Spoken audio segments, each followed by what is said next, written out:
और खबरों में अब आगे बढ़ते हैं। प्रधानमंत्री नरेंद्र मोदी केरल के वायनाड में जमीन खिसकने से प्रभावित इलाकों के दौरे पर हैं। उन्होंने हेलीकॉप्टर से लैंडस्लाइड प्रभावित गांवों का हवाई सर्वेक्षण किया और पीएम मोदी ने वो जगह देखी जहां से 30 जुलाई की रात तबाही शुरू हुई थी। पीएम मोदी का हेलीकॉप्टर वायनाड स्थित कलपेट्टा के एक स्कूल कैंपस में उतरा। वो सड़क के रास्ते लैंडस्लाइड प्रभावित इलाकों में गए। मोदी ने वहां रेस्क्यू ऑपरेशन की जानकारी भी ली और उनके साथ केरल के राज्यपाल आरिफ मोहम्मद खान, मुख्यमंत्री पिनराई विजयन और केंद्रीय मंत्री सुरेश गोपी भी मौजूद रहे। बाद में पीएम मोदी ने प्रभावित लोगों और उनके परिवारों से मुलाकात भी की। मुलाकात की तस्वीरें आप देख रहे हैं। जिस तरीके से लैंडस्लाइड हुई, भारी तबाही वहां पर मची, कई सारे लोगों को सुरक्षित बाहर भी निकाला गया। बड़ा रेस्क्यू ऑपरेशन वहां पर चलाना पड़ा। हालांकि इस बात की चेतावनी बार बार दी जा रही थी क्योंकि जिस इलाके में ये लैंडस्लाइड हुई है वहां पर लगातार कटाव की स्थितियां भी बन रही थी। माइनिंग करने से वहां पर मना कर दिया गया था, लेकिन उसके बाद भी नजर वहां पर नहीं उस तरीके से डाली गई जिस तरीके से सख्ती बरतनी चाहिए थी। और उसके बाद जो स्थितियां हुई वो आपके सामने है। और फिलहाल ये प्रधानमंत्री नरेंद्र मोदी को आप देख पा रहे हैं, इस वक्त वहां पर पहुंचे हैं और अपनी टीम के साथ वहां पर पहुंचे, उस क्षेत्र का जायजा लिया जहां पर ये भीषण लैंडस्लाइड हुई थी जिसकी वजह से कई लोगों का रेस्क्यू करना पड़ा था। और ये फिलहाल एरियल सर्वे की तस्वीर हम आपको दिखा रहे हैं। हवाई जहाज के थ्रू हवाई सर्वेक्षण प्रधानमंत्री नरेंद्र मोदी का, स्थितियों को समझते हुए, उनको आंकते हुए और इस पर नजर बनाते हुए, क्योंकि आगे अब और सुधार करना है इन क्षेत्रों में जहां पर इस तरीके की खतरनाक स्थितियां, प्राकृतिक स्थितियां बनती हैं,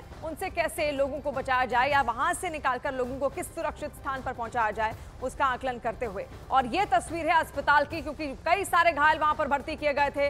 उस दौरान अस्पताल के अंदर की तस्वीर, जब प्रधानमंत्री नरेंद्र मोदी वहां पर तमाम पीड़ितों से मिले, उनसे बातचीत की और उनकी पीड़ा को समझने का प्रयास प्रधानमंत्री नरेंद्र मोदी की ओर से यहां पर हुआ है। वायनाड का वो इलाका जहां पर भीषण लैंडस्लाइड हुई थी और ये 4 तस्वीरें इस वक्त हम आपके सामने रख रहे हैं। प्रधानमंत्री प्रभावित इलाकों में पहुंचे, वहां पर उनकी ओर से यहां पर सर्वे किया गया। पीएम का ये हेलीकॉप्टर सर्वे, पहली तस्वीर जिसमें आप देख रहे हैं। दूसरी तस्वीर है आपदा वाली जगह पर खुद प्रधानमंत्री वहां पर गए और उसको बारीकी से समझने की कोशिश की। दूसरी तस्वीर है राहत और पुनर्वास का जायजा जब प्रधानमंत्री लेने पहुंचे। इसके अलावा प्रभावितों से मिले हैं प्रधानमंत्री नरेंद्र मोदी। चौथी तस्वीर में आप देख रहे हैं जो पीड़ित लोग हैं उनसे मिलने पहुंचे। वहां पर बच्चों से भी उन्होंने बातचीत की, जो वयस्क हैं उनसे भी उन्होंने बातचीत की। प्रधानमंत्री नरेंद्र मोदी केरल के वायनाड में जमीन खिसकने से प्रभावित इलाकों के दौरे पर हैं। उन्होंने हेलीकॉप्टर से लैंडस्लाइड प्रभावित गांवों का हवाई सर्वेक्षण किया। पीएम मोदी ने वो जगह भी देखी जहां से 30 जुलाई की रात तबाही शुरू हुई थी। पीएम मोदी का हेलीकॉप्टर वायनाड स्थित कलपेट्टा के एक स्कूल कैंपस में उतरा और वो सड़क के रास्ते लैंडस्लाइड प्रभावित इलाकों में गए। और 30 जुलाई को केरल के वायनाड में बादल फटने और जमीन खिसकने की घटना के बाद केंद्र सरकार की रेस्क्यू टीम तुरंत एक्टिव हो गई और आपदा के बाद केंद्र की रेस्क्यू टीम राहत बचाव में जुट गई। एनडीआरएफ, सेना, वायुसेना, नौसेना की टीम को भेजा गया।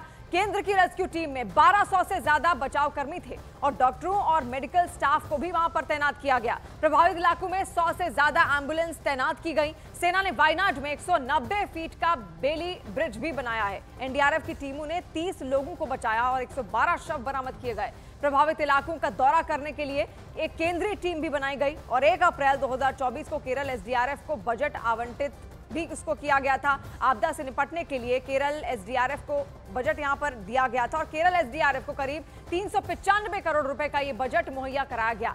41 जुलाई को एसडीआरएफ को 145 करोड़ रुपए के आसपास की ये किस्त यहां पर पहली किस्त दी गई है और 5 वर्षों में केंद्र ने केरल एसडीआरएफ को 1200 करोड़ जारी किए हैं।